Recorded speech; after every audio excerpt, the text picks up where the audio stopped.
Hi and welcome to the Resources Roadhouse. I'm Wally. I'm at the RIU Resurgence Conference in Perth, and I caught up with Brian Thomas, who's a director of Lanthanein Resources. Brian, welcome to the Roadhouse. It's good to see you. Thank you, Wally. All right, so Lanthanein Resources, I hope I'm saying that right.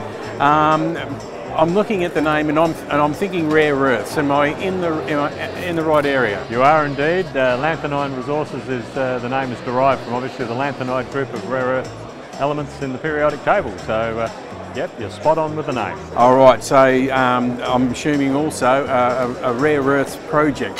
What is it? Where is it? Oh, well, we have two, but the main one is a rare earths project in the Gascoyne.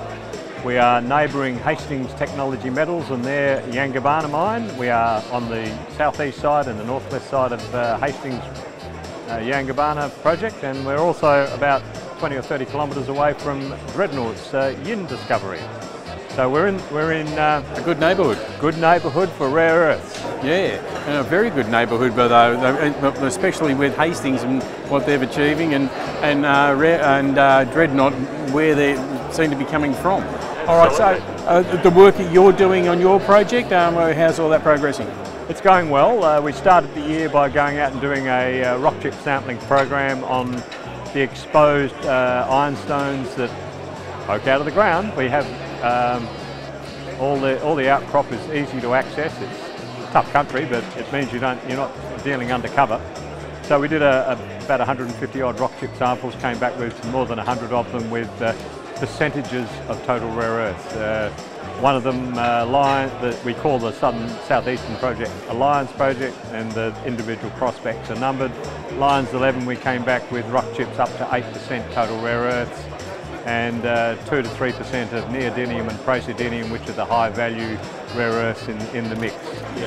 And the real killer for the killer point is that the neodymium and praseodymium is a very high percentage of the total rare earths. It's 30 to 40% of the total rare earths, so you've got a very, very high value product.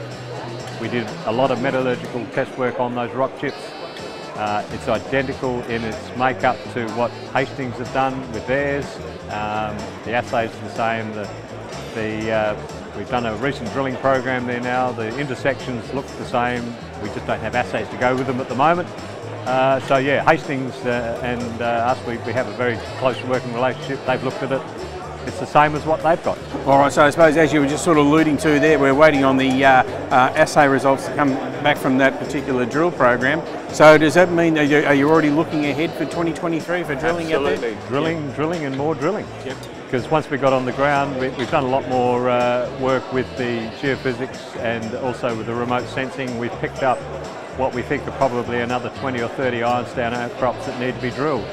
But most importantly, we've also discovered potential carbonatite intrusions in our ground, which will be the source of the ironstone hosted rare earth. So we might actually be able to drill the source, much in the same way that Dean is at Dreadnought. Okay, all right, well, that's only just one project. Absolutely. And what's happening elsewhere? The other project is an ionic clay rare earth project in South Australia. We are right next door to Australian Rare Earths, who floated on a project called Coppermurra, which has a resource in ionic clays, and this is shallow, 20 metres maximum depth in what is a fairly closely settled area, but it's ionic clay, so it's easier to process. Yes, lower grade than the Gascoyne. We talk parts per million rather than percentages like we do in the Gascoyne, but once again, it's the neodymium and praseodymium, the high value products that are a part of that makeup as well.